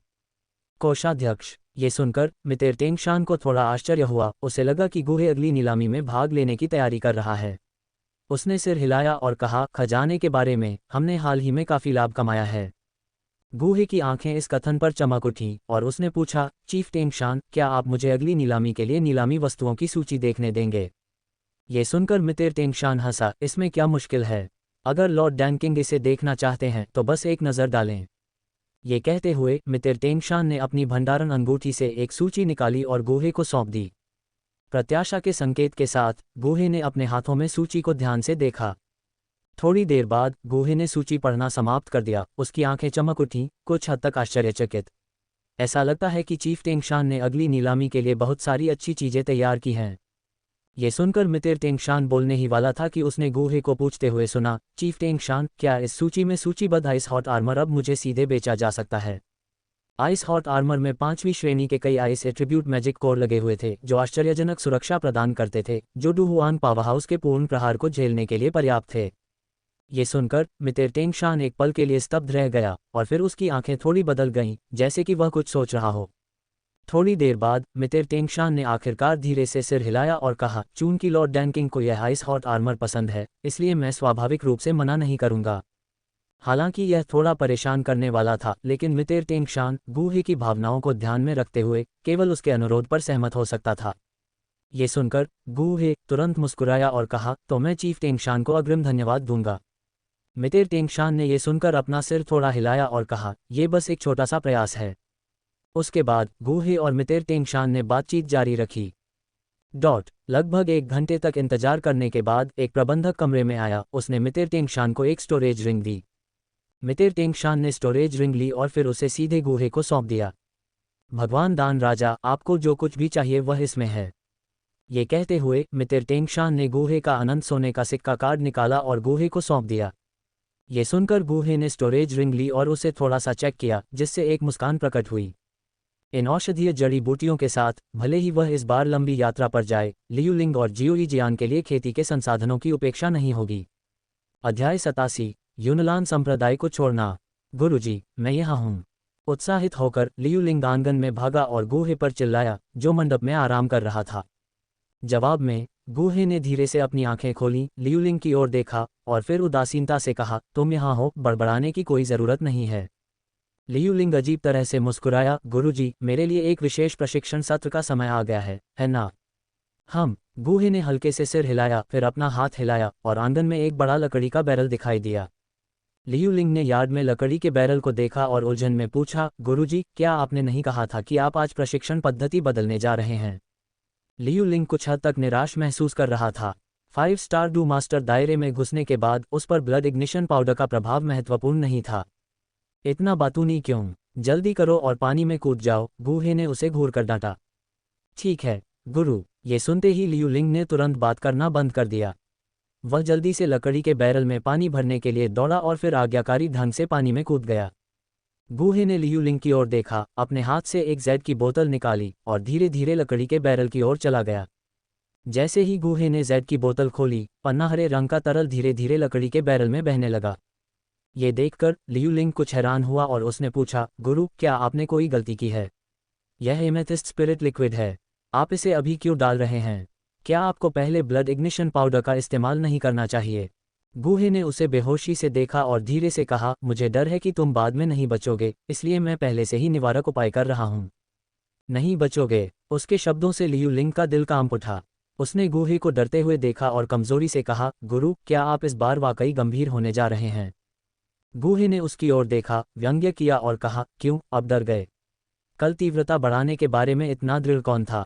लियुलिंग को अचानक थोड़ा दोषी महसूस हुआ, लेकिन फिर भी कमजोरी से बोला, गुरु, क्या आप थोड़ा नर्म हो सकते हैं? नहीं। उसके बाद गूहे ने अपनी स्टोरेज रिंग से एक और जेड बोतल निकाली और उसे लियुलिंग को देते हुए कहा, इसे पी लो, इसे चाट कर साफ करो। ये 5वीं श्रेणी का स्पिरिट लिक्विड है, जिसकी कीमत लाखों सोने के सिक्कों की है। बोलने के बाद गूहे मुड़ा और मंडप में वापस आ गया। लकड़ी के बैरल में लियुलिंग ने अपने हाथ में जेड की बोतल को देखा, कुछ हद तक चकित, इसे पी लो। हम इस बार सीधे क्यों पी रहे हैं?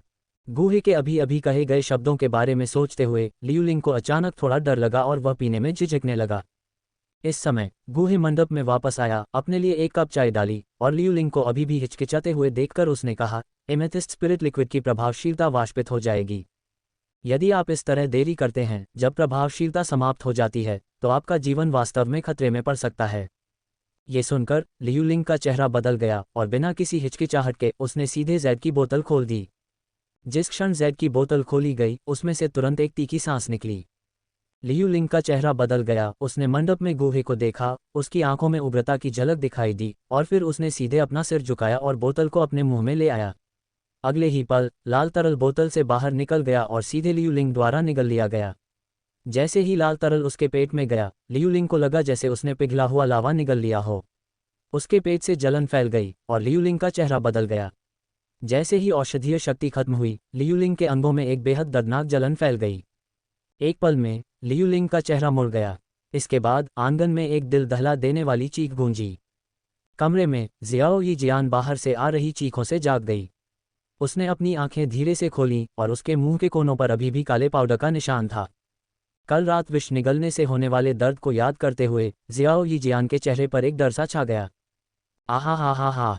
इस समय लियू लिंग की दिल दहला देने वाली चीखें फिर से जियाओ यी जियान के कानों तक पहुंची, जिससे उसका छोटा चेहरा थोड़ा बदल गया। उसने बुदबुदाया, शिक्षक फिर से वरिष्ठ भाई को विशेष प्रशिक्षण दे रहे हैं।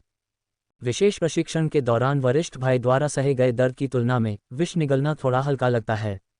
वरिष्ठ भाई की योग्यता मेरी जितनी अच्छी नहीं है, लेकिन वह अभी भी कड़ी मेहनत कर रहा है। मेरे विषैले शरीर के साथ मुझे स्वाभाविक रूप से और भी अधिक मेहनत करनी होगी। ये सोचते हुए जियाओ यी जियान ने बिस्तर पर क्रॉस लेग बैठकर अपनी साधना के विकास को स्थिर करने के लिए संघर्ष किया। ... 1 घंटे बाद कमजोर और शक्तिहीन लियू लिंग लकड़ी के बैरल से बाहर निकली और कमजोर होकर मंडप में बैठ गई। गुरुजी, इस विशेष प्रशिक्षण ने इस शिष्य की जान लगभग ले ली। लियू लिंग सीट पर गिर पड़ा, भारी सांस लेते हुए, अभी भी पूरी तरह से ठीक नहीं हुआ था। गूहे ने लियू लिंग को देखते हुए थोड़ा मुस्कुराया, लेकिन क्या इसका कोई असर हुआ? प्रभाव शब्दों पर लियू लिंग थोड़ा स्तब्ध रह गया, फिर धीरे से बोला, प्रभाव निश्चित रूप से है। गूहे ने सीधे उसे टोका, चूंकि यह प्रभावी है इसलिए मुझे बकवास मत बताओ। अब से आपके विशेष प्रशिक्षण का मानक ये स्कारलेट फ्लेम स्पिरिट लिक्विड है।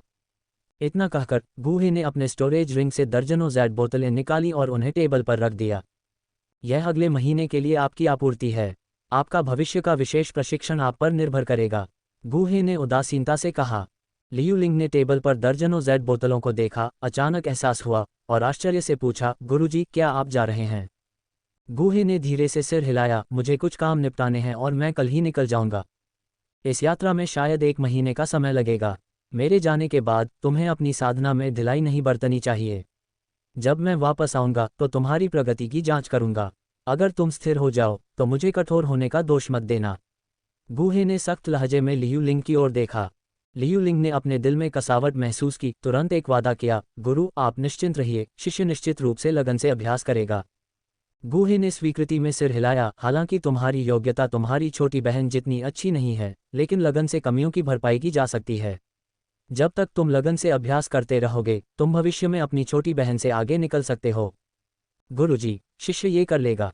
एक क्षण के बाद लियू लिंग आंगन से चला गया और गूहे ने फिर से जियो यी जियान को बुलाया। शिष्य, आपकी साधना कैसी चल रही है? गूहे ने मुस्कुराते हुए जियो यी जियान से पूछा। जियो यी जियान ने धीरे से मुस्कुराते हुए कहा, गुरुजी, शिष्य पहले ही 7 सितारा डू मास्टर तक पहुंच चुका है। लगभग 10 दिनों में शिष्य 8 सितारा डू मास्टर तक पहुंचने में सक्षम हो जाएगा। ये सुनकर गूहे आह भरने से खुद को रोक नहीं सका। दुखद विष शरीर वास्तव में शक्तिशाली है। मूल रूप से दुखद विष शरीर पहले से ही काफी चौंकाने वाला था। उसकी दी गई शिक्षाओं के साथ इसे और भी असाधारण कहा जा सकता है। शिष्य, गुरु ने इस महीने के पुरस्कार के रूप में कमरे में आपके लिए एक उपहार तैयार किया है। हालांकि आपको इसे प्राप्त करने से पहले 8 सितारा डू मास्टर तक पहुंचने के लिए 10 दिन तक इंतजार करना होगा। अभी भी कुछ दिन बाकी थे, जब तक कि 1 महीना बीत नहीं गया था जब उसने आखिरी बार जियो यी जियान को शिक्षा दी थी। हालांकि गूहे अब और इंतजार नहीं करना चाहता था। ये देखते हुए कि उसके पास सपने या अप्रत्याशित घटनाएं हो सकती हैं, गूहे ने एजियोर लुवान को अपने शिष्य के रूप में लेने और जितनी जल्दी हो सके ग्रीन लोड स्कोर फायर प्राप्त करने का फैसला किया। जियो यी जियान के लिए छोड़े गए उपहार के लिए ये गूहे के लिए एक परीक्षा थी। सिस्टम ने यह निर्दिष्ट नहीं किया था कि सिस्टम की वापसी को ट्रिगर करने के लिए आइटम व्यक्तिगत रूप से दिए जाने चाहिए। गूहे ने यह देखने के लिए इस विधि को आजमाने के बारे में सोचा कि क्या ये सिस्टम की वापसी को ट्रिगर कर सकता है। ये सुनकर कि गूहे ने उसके लिए एक इनाम छोड़ा है, जियो यी जियान की आंखों में एक आश्चर्य की अभिव्यक्ति दिखाई दी। हालांकि वह समझ नहीं पाई कि शिक्षक को 10 दिन बाद तक इंतजार क्यों करना पड़ा। जियो यी जियान ने आज्ञाकारी रूप से कहा, शिक्षक, शिष्य समझता है। अच्छा। जियो यी जियान के आज्ञाकारी रूप को देखकर गूहे ने संतोष से सिर हिलाया। मैं कल चलूंगा। मेरे जाने के बाद आपको साधना के लिए समय निकालना चाहिए। सुस्त मत बनो। जियो यी जियान ने कोमलता से कहा, गुरु, आप निश्चिंत रह सकते हैं। जैसा कि आप जानते हैं, शिष्य ने हमेशा लगन से अभ्यास किया है। एक जोरदार हंसी के साथ गूहे ने सहमति व्यक्त की। हाँ हाँ, आप अपने वरिष्ठ भाई से बहुत अधिक मेहनती हैं। अध्याय 88, घाटी की पहेली। अगले दिन भोर होते ही गूहे उठे और अपना सामान पैक करके यात्रा की तैयारी करने लगे। चरमराहट। जैसे ही उन्होंने दरवाज़ा खोला, गूहे अपने कमरे से बाहर निकले ही थे कि उन्होंने मंडप में थोड़ी दूर पर बैठी एक छोटी सी आकृति देखी। ये लड़की इतनी जल्दी क्यों उठ गई है? मंडप पर झुकी हुई सोई हुई आकृति को देखकर गूहे को थोड़ी हैरानी हुई। बाद में गूहे चले गए और अभी भी सो रहे छोटे प्रशिक्षु के नाजुक चेहरे को थपथपाया। शिष्य, शिष्य। गूहे की 2 पुकारों के साथ जियाओ यी जियान एक सौम्य नज़र से जाग उठी। उसने गूहे को देखा और अवचेतन रूप से पुकारा, गुरु। गूहे ने जियाओ यी जियान को देखा और उलझन में पूछा, शिष्य, तुम अपने कमरे में क्यों नहीं सो रहे हो? जियाओ यी जियान थोड़ा स्तब्ध थी, फिर उसे कुछ याद आया।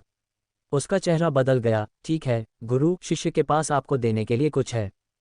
फिर जियाओ यी जियान ने अपनी स्टोरेज रिंग से एक बड़ा पैकेट निकाला और उसे अपनी बाहों में थाम लिया। उसने मुस्कुराते हुए गूहे से कहा, गुरु, चूंकि आप एक लंबी यात्रा पर जा रहे हैं, इसलिए शिष्य ने आपके लिए रास्ते में खाने के लिए कुछ पेस्ट्री बनाई है। चिंता मत करो, शिष्य ने आपके लिए जो बनाया है वह सबका पसंदीदा है। जियाओ यी जियान ने प्यार से कहा। जियाओ यी जियान के हाथ में बड़े पैकेट को देखते हुए गूहे एक पल के लिए चुप हो गया और धीरे से बोला, तुम सिर्फ इनके लिए पूरी रात नहीं सोए? इन शब्दों पर जियाओ यी जियान ने थोड़ा सिर हिलाया। गुरु, आपको शिष्य का खाना सबसे ज्यादा पसंद है न? चूंकि आप लंबे समय तक चले जाएंगे, अगर आप शिष्य द्वारा बनाया गया खाना नहीं खा पाएंगे तो क्या आपको इसकी कमी महसूस नहीं होगी? इसलिए शिष्य ने इस बार थोड़ा ज्यादा बनाया है। जियाओ यी जियान के मुस्कुराते चेहरे को देखते हुए गूहे के दिल में एक गर्माहट महसूस हुई। फिर उसने उससे पैकेज लिया और मुस्कुराया, तुम लड़की, तुम विचारशील हो। शिक्षक ने तुम्हें व्यर्थ में बिगाड़ा नहीं है। जियाओ यी जियान ने हंसी उड़ाई। गूहे ने उसके छोटे से सिर को सहलाया और धीरे से कहा, वापस जाओ, आराम करो। शिक्षक केवल 1 महीने के लिए बाहर जा रहे हैं, मैं जल्द ही वापस आ जाऊंगा। ठीक है। इन शब्दों पर जियाओ यी जियान ने आज्ञाकारी ढंग से सिर हिलाया और अपने कमरे की ओर चल पड़ी। गूहे ने अपने हाथ में पैकेज को देखा और फिर उसे अपने स्टोरेज रिंग में डाल दिया। अगले ही पल गूहे के विचार बदल गए और उसने आरोहण कदम कौशल का उपयोग किया। जब गूहे की आकृति फिर से प्रकट हुई तो वह पहले ही यूनलान पर्वत की तलहटी तक पहुंच चुका था। फिर गूहे ने लिटिल जिन को मुक्त कर दिया, जिसे कल रात सिस्टम स्पेस में रखा गया था। लिटिल जिन, बढ़ो। गूहे के आदेश के तहत लिटिल जिन तुरंत एक विशाल पक्षी में बदल गया जिसने आकाश को ढंक लिया और हवा में उड़ गया। गूहे ने लिटिल जिन की पीठ पर छलांग लगाई और जल्द ही वे यूनलान संप्रदाय के क्षेत्र से गायब हो गए। चलो पहले डू पूर्वजों के क्षेत्र को तोड़ने के लिए एक जगह ढूंढते हैं। लिटिल जिन की पीठ पर स्थिर बैठे हुए गूहे की आंखों में विचारपूर्ण रंग चमक रहे थे। थोड़ी देर बाद गूहे ने एक दिशा में इशारा किया और लिटिल जिन से कहा, इस दिशा में जाओ। स्वूश। एक जोरदार तीखी चीख के साथ लिटिल जिन की गति अचानक बढ़ गई और गूहे द्वारा बताई गई दिशा की ओर तेजी से बढ़ गई। ऊंचे आसमान के ऊपर धुंध छाई हुई थी। धुंध के बीच से गुजरता हुआ एक विशालकाय पक्षी बहुत तेज गति से आगे बढ़ रहा था। गूहे उस विशालकाय पक्षी की पीठ पर खड़ा था और उसकी आत्मा की शक्ति नीचे की ओर जांच कर रही थी। हम लगभग वहां पहुंच चुके हैं। बहुत दूर नहीं, ऊंची पर्वत श्रृंखला को देखते हुए गूहे ने अपनी आंखें मूंद लीं। लिटिल जिन, नीचे उतरने के लिए तैयार हो जाओ। गूहे ने निकट आती मैजिक बीस्ट पर्वत श्रृंखला को देखा और लिटिल जिन को आदेश दिया। लिटिल जिन ने चीख मारी, फिर तेजी से जमीन की ओर उतरा। नीचे किंग शान टाउन को देखते हुए गूहे की आंखों में एक तरह की समाधि चमक उठी। पिछली बार जब वह यहाँ आया था तब भी वह 9 सितारा डू किंग था। कुछ ही महीनों में उसकी ताकत में जबरदस्त बदलाव हुए और वह 9 सितारा डू सम्राट क्षेत्र के शिखर पर पहुंच गया। किंग शान टाउन से गुजरते हुए गूहे का रुकने का इरादा नहीं था। अपनी पिछली यादों का पालन करते हुए वह मैजिक बीस्ट माउंटेन रेंज के बाहरी इलाके में एक छोटी सी घाटी की दिशा में आगे बढ़ा। पहाड़ों से गुजरते हुए गूहे लिटिल जिन की पीठ पर बैठ गया और धीरे धीरे घाटी के प्रवेश द्वार पर उतरा। उतरने के बाद लिटिल जिन का शरीर तेजी से सिकुड़ गया और एक छोटे सुनहरे पक्षी में बदल गया जो गूहे के कंधे पर बैठ गया। घाटी के प्रवेश द्वार पर खड़े होकर गूहे आहें भरने से खुद को रोक नहीं सका। पिछली बार जब वह यहाँ डू सम्राट क्षेत्र में घुसा था तो उसे उम्मीद नहीं थी कि वह डू पूर्वज क्षेत्र में घुसने के बाद फिर से यहाँ वापस आएगा। भाग्य शब्द वास्तव में अवर्णनीय है। अपने मन को एकाग्र करते हुए गुहे धीरे धीरे घाटी में चला गया। घाटी में पूरी तरह से प्रवेश करने से पहले गुहे ने महसूस किया कि समृद्ध ऊर्जा शून्य में व्याप्त है। ये तोड़ने के लिए कितनी अच्छी जगह है। गुहे ने एक मुस्कान प्रकट की और फिर धीरे धीरे घाटी में प्रवेश किया। घाटी के अंदर ऊर्जा और भी अधिक केंद्रित हो गई, धुंध में संघनित हो गई। घाटी में विभिन्न कीमती जड़ी बूटियां उगी हुई थीं और ऊर्जा की धुंध के साथ मिश्रित औषधि की सुगंध ने लोगों को तरोताजा महसूस कराया। घाटी में ऊर्जा की धुंध और विभिन्न कीमती जड़ी बूटियों को देखकर गुहे कुछ हैरान हुए बिना नहीं रह सके। इस घाटी में इतनी समृद्ध ऊर्जा और इतनी बड़ी मात्रा में कीमती जड़ी बूटियां क्यों उग रही हैं? पिछली बार जब वह यहाँ एकांतवास के लिए आया था तो ये थोड़ा जल्दबाजी में था और गुहे ने इस मुद्दे पर ध्यान नहीं दिया। अब जब वह फिर से आया है तो उसके सामने के दृश्य को देखकर गुहे कुछ हैरान हुए बिना नहीं रह सका। क्या इस घाटी में कोई रहस्य छिपा हो सकता है? अचानक गुहे के दिमाग में एक विचार कौंधा। अन्यथा ये समझाने का कोई तरीका नहीं है कि इस घाटी में ऐसा विशेष दृश्य क्यों है। शायद यहाँ कुछ खजाने छिपे हों। ये सोचते हुए गुहे की आंखों में प्रत्याशा दिखाई दी। ऐसा दृश्य बनाने के लिए यदि वास्तव में इस घाटी में कोई खजाना है तो ये खजाना असाधारण होना चाहिए। इसके बाद गुहे के विचार चले गए घाटी के भीतर जांच करने के लिए अपनी आत्मा शक्ति को मुक्त कर दिया। आज उसे पता लगाना होगा कि इस घाटी में किस तरह का रहस्य छिपा है। आत्मा शक्ति ऊर्जा की धुंध में बह गई और गुहे ने हर असामान्य जगह को ध्यान से देखा। थोड़ी देर बाद गुहे ने एक हल्की आवाज की। उसकी आत्मा शक्ति तुरंत घाटी के एक कोने की ओर एकत्रित हो गई। आत्मा शक्ति की अनुभूति के माध्यम से गुहे ने पाया कि इस कोने में ऊर्जा धुंध अन्य स्थानों की तुलना में बहुत घनी थी। ऐसा लगता है कि विचित्रता यहाँ है। गुहे के विचार चले गए और उसकी आकृति तुरंत घाटी के इस कोने में दिखाई दी। गुहे पहाड़ की दीवार के पास गया और ध्यान से उसकी जांच की। ठीक इसी समय पहाड़ की दीवार में एक दरार से अचानक एक समृद्ध ऊर्जा धुंध फूट पड़ी। गुहे तुरंत आकर्षित हो गया, उसकी आंखें आश्चर्य से भर गईं, फिर अचानक प्रबुद्ध हो गया तो इस घाटी में ऊर्जा धुंध यहाँ से आती है। ऐसा लगता है कि इस पहाड़ की दीवार में कोई रहस्य छिपा है। गुहे एक पल के लिए हिचकिचाया, उसका दिमाग हिल गया और उसने अपनी सार अग्नि को छोड़ दिया, पहाड़ की दीवार के भीतर खोज शुरू कर दी। जैसे ही गुहे की बैंगनी लौ उठी, पहाड़ की दीवार के सामने अचानक एक उग्र आग जल उठी। सार अग्नि की जलन के तहत पहाड़ की दीवार धीरे धीरे पिघल गई। अध्याय 89 7 रंगों वाला पवित्र कमल। घाटी के अंदर गुहे ने आत्मा की सार अग्नि को मुक्त किया, आदिम दिव्य अग्नि को संघनित किया, लगातार उसके सामने पहाड़ की दीवार को जलाया। गुहे की आदिम दिव्य अग्नि सार अग्नि को संघनित करके बनाई गई थी, जिसमें स्वाभाविक रूप से असाधारण शक्ति थी। आदिम दिव्य अग्नि के जलने के तहत पहाड़ की दीवार धीरे धीरे पिघलने लगी। जल्द ही गुहे के सामने पहाड़ की दीवार पर एक बड़ा छेद दिखाई दिया। गुहे के विचार आगे बढ़े, जलती हुई लपटों की सीमा का विस्तार करते हुए आसपास की ओर बढ़ गए। जैसे जैसे पहाड़ की दीवार पर बड़ा छेद बड़ा और गहरा होता गया, गुहे के सामने अचानक मुट्ठी भर दरार दिखाई दी। दरार से बड़ी मात्रा में ऊर्जा धुंध बाहर निकली, जो बेतहाशा बाहर की ओर बढ़ रही थी। ऐसा लगता है कि इस घाटी में ऊर्जा धुंध वास्तव में इस पहाड़ की दीवार से निकलती है। शुद्ध ऊर्जा धुंध को महसूस करते हुए गुहे की आंखों में चमक की एक चमक दिखाई दी। फिर गुहे ने तीव्रता बढ़ा दी, उसके सामने पहाड़ की दीवार को जला दिया। थोड़ी देर बाद आदिम दिव्य अग्नि के निरंतर जलने के साथ लगातार घुसते हुए पहाड़ की दीवार पर 3 मीटर की गहराई वाला एक बड़ा छेद दिखाई दिया। एक और पल के बाद बड़े छेद की गहराई में कालेपन का एक संकेत दिखाई दिया। गुहे ने अपनी निगाहें केंद्रित की और तुरंत आश्चर्य की एक झलक दिखाई। पहाड़ की दीवार सीधे उसके द्वारा जला दी गई थी। वास्तव में यहाँ अंदर एक और दुनिया है। जली हुई पहाड़ी दीवार को देखते हुए गुहे की आंखें चमक उठीं। फिर उसने छेद को बड़ा करते हुए मारक क्षमता को बढ़ाना जारी रखा। थोड़ी देर बाद छेद के अंदर का अंधेरा बढ़ गया और गुहे की दृष्टि के क्षेत्र में धीरे धीरे एक अंधेरा स्थान दिखाई दिया। जल्द ही गुहे के सामने एक काला मार्ग दिखाई दिया। अत्यंत समृद्ध ऊर्जा धुंध हिंसक रूप से अंधेरे मार्ग से बाहर निकल गई। इतनी समृद्ध, इतनी शुद्ध ऊर्जा, यदि कोई यहाँ साधना करता है तो साधना की गति निश्चित रूप से कई गुना बढ़ जाएगी। गुहे ने विस्मय में आह भरी, फिर अंधेरे मार्ग में देखा। उसकी आंखों में प्रवेश करते ही ये बिल्कुल काला था और कुछ भी दिखाई नहीं दे रहा था। एक विचार के साथ गुहे ने अंधेरे मार्ग की जांच करने के लिए अपनी आत्मा शक्ति जारी की। जैसे ही आत्मा शक्ति प्रवेश करती है, गुहे की आंखें अनायास ही चमक उठती हैं। उस काले स्थान में उसने वास्तव में प्रकाश देखा। इसके अलावा इस प्रकाश के स्थान पर उसने अत्यंत समृद्ध ऊर्जा उतार चढ़ाव को महसूस किया। अंदर खजाना छिपा होना चाहिए। यह उतार चढ़ाव शायद जादुई जानवरों से नहीं है, ये स्वर्गीय पदार्थों और सांसारिक खजाने की अत्यधिक संभावना है। चलो एक नज़र डालते हैं। गूहे ने धीरे से अपनी आंखें खोलीं, फिर उसकी आकृति चमक उठी, तुरंत अपनी जगह पर गायब हो गई। एक पल में गूहे की आकृति सीधे अंधेरे मार्ग की गहराई तक पहुंच गई। और इस समय गूहे के सामने पानी का एक कुंड था, और अंदर का पानी बेहद साफ था, जिसमें सघन ऊर्जा उतार चढ़ाव था। ये सारा पानी वास्तव में संघनित ऊर्जा है। गूहे ने कुछ आश्चर्य के साथ कुंड के पानी को देखा।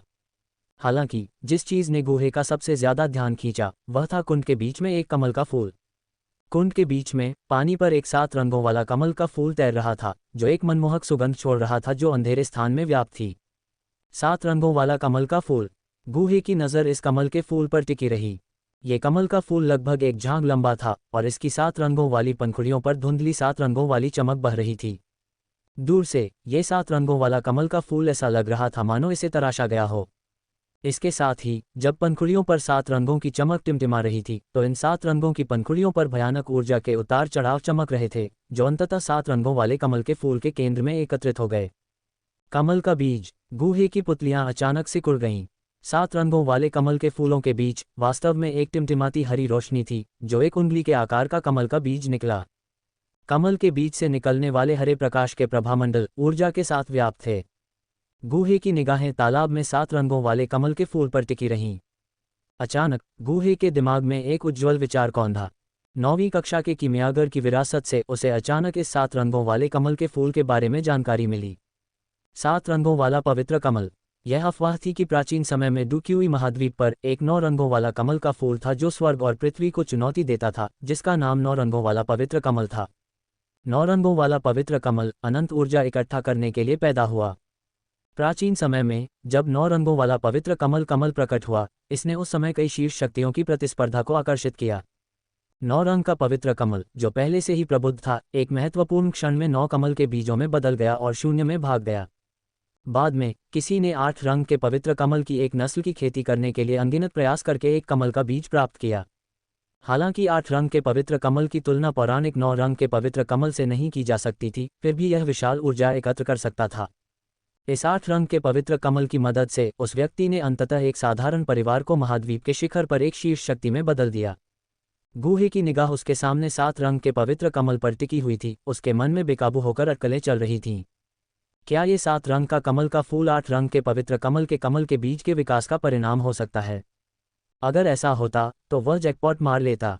पौराणिक 9 रंग वाले पवित्र कमल के प्रभावों के बारे में सोचते हुए गूहे की आंखों में एक जंगली खुशी दबाई नहीं जा सकी।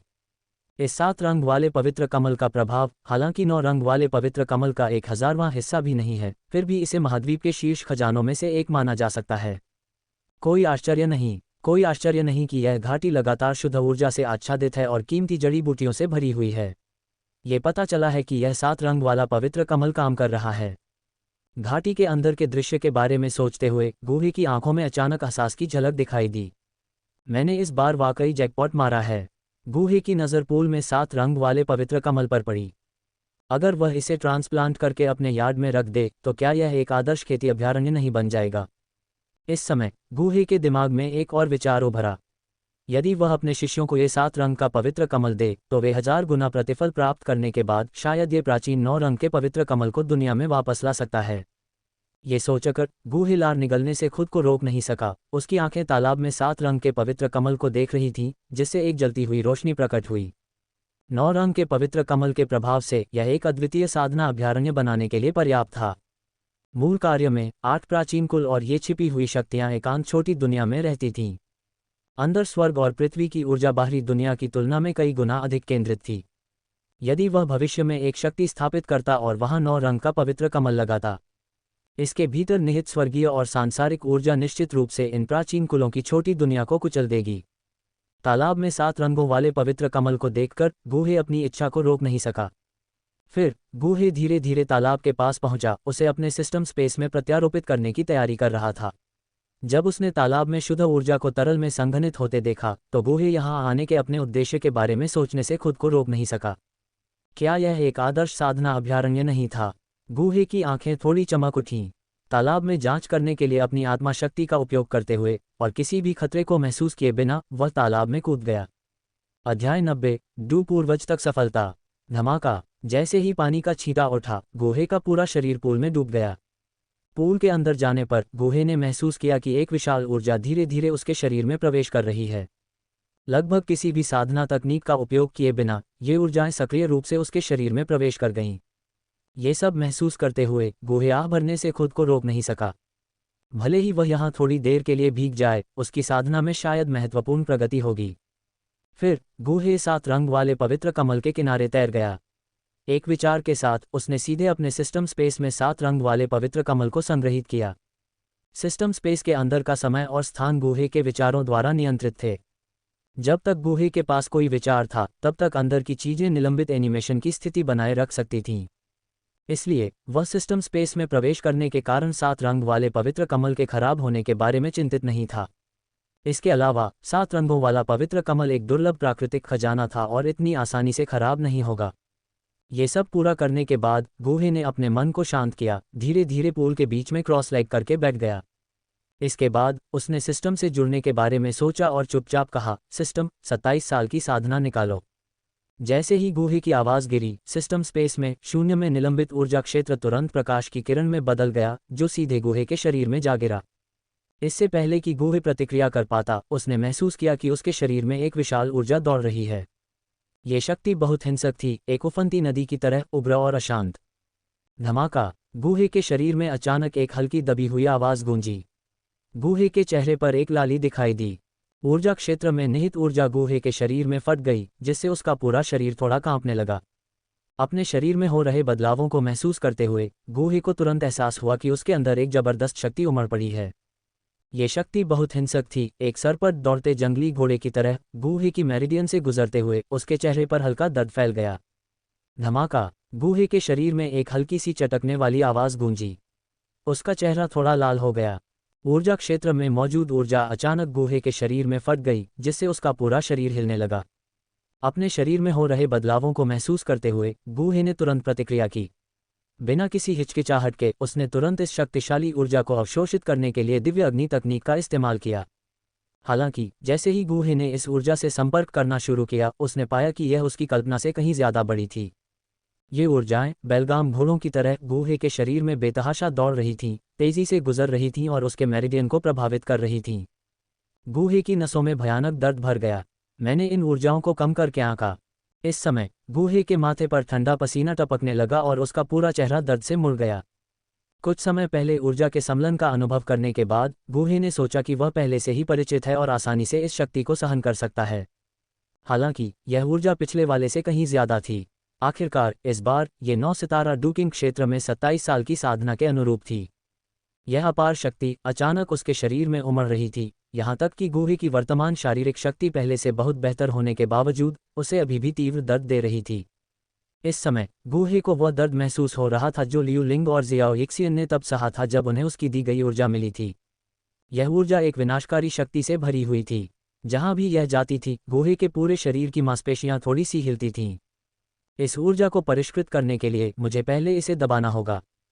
गुहे का मन थोड़ा संकुचित हो गया, क्योंकि उसके शरीर में घूम रही डूक्यूई एक विशाल समुद्र की तरह उछल रही थी, जिससे आने वाली ऊर्जा को रोकने के लिए उसके मेरिडियन में डूक्यूई अवरोधों की परतें बन गई। अगर यह शरीर सार अग्नि द्वारा संयमित नहीं होता तो शायद यह इस तरह की अशांति का सामना नहीं कर पाता। हालांकि इस ऊर्जा को अनिश्चित काल तक रोकना कोई समाधान नहीं है। उसके शरीर से ऊर्जा की एक सतत धारा बह निकली। इस ऊर्जा के संचय के साथ गुहे के शरीर के भीतर संघनित डूक्यूई द्वारा निर्मित प्रभामंडल सीधे ढह गया। यह ऊर्जा एक बार फिर गुहे के मेरिडियन में बह गई। मेरिडियन इस प्रभाव से होने वाली फटने वाली सनसनी के खिलाफ संघर्ष करते हुए कुछ हद तक विकृत हो गए। यह महसूस करते हुए गुहे ने थोड़ा भौहें सिकोड़ी, मुझे इस ऊर्जा को जल्दी से परिष्कृत करने की आवश्यकता है, अन्यथा अगर यह ऊर्जा मेरे शरीर में पूरी तरह से समाहित हो जाती है तो मेरा वर्तमान शरीर प्रभाव को सहन करने में सक्षम नहीं हो सकता है। भले ही मैं इसे अंततः परिष्कृत कर लूं, लेकिन ये कई छिपी हुई चोटों को पीछे छोड़ देगा। गुहे का सुंदर चेहरा अत्यंत कठोर हो गया। उसके कमर तक लंबे बाल नीचे लटक रहे थे, बेतहाशा नाच रहे थे और उससे एक दमनकारी आभा निकल रही थी। फिर अचानक गुहे की आंखों में आश्चर्यजनक बैंगनी प्रकाश चमक उठा। उसके बाद गुहे के शरीर के भीतर धीरे धीरे असंख्य बैंगनी लपटें प्रकट हुईं। जिस क्षण ये लपटें प्रकट हुईं, गुहे ने तुरंत उन्हें नियंत्रित किया और उफनती ऊर्जा की ओर दौड़ पड़े। इस ऊर्जा को फैलाने के लिए सार अग्नि का उपयोग करें, इसे शरीर के विभिन्न कोनों में बिखेर दें और फिर मैं इसे एक एक करके परिष्कृत करूंगा। दहाड़ बैंगनी लपटें तेजी से तीव्र होती गईं। गुहे के शरीर के भीतर असंख्य बैंगनी लपटें संघनित हुईं, जो उफनती ऊर्जा से भयंकर रूप से टकराईं, उसे बलपूर्वक टुकड़ों में तोड़ दिया।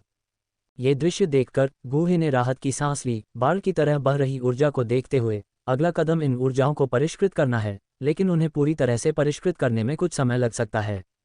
इसके तुरंत बाद गुहे ने अपनी आंखें बंद कर लीं, ध्यान लगाया और अपने शरीर के भीतर ऊर्जा को परिष्कृत करने पर ध्यान केंद्रित किया। मंद और अंधेरे स्थान में धीरे धीरे सन्नाटा छा गया। जैसे जैसे समय बीतता गया, पलक झपकते ही आधा महीना बीत गया। इस दिन शांत घाटी में अचानक कहीं से ऊर्जा का विस्फोट हुआ।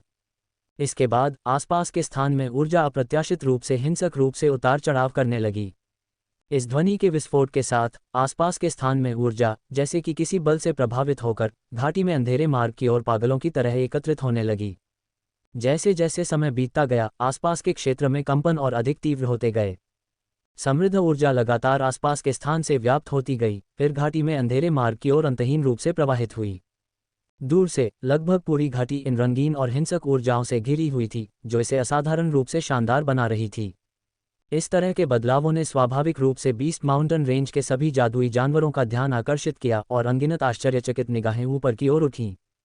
आसमान में मौजूद भारी और हिंसक ऊर्जा को देखते हुए उससे निकलने वाले भयानक दबाव ने बीस्ट माउंटेन रेंज के कुछ कमजोर जादुई जानवरों को कांपने और अपनी गुफाओं में छिपने पर मजबूर कर दिया। शून्य में बदलाव जारी रहे। जैसे जैसे समय बीतता गया, ये और भी भयानक होता गया। किंग शान के शहर में कई भाड़े के सैनिकों के समूह आसमान से उतरती रंगीन धार को देख रहे थे। उनकी आंखें अनंत भय से भर गई थीं। जैसे जैसे घाटी में और भी हिंसक ऊर्जा भरती गई, घाटी से एक राजसी आभा, एक सुप्त ड्रैगन की तरह धीरे धीरे फैलती गई। इस आभा को महसूस करते हुए बीस्ट माउंटेन रेंज के राजा, जैसे कि बैंगनी क्रिस्टल पंखों वाला शेर राजा, भी अपनी गुफाओं में सिमट कर रह गए, बेचैनी महसूस कर रहे थे।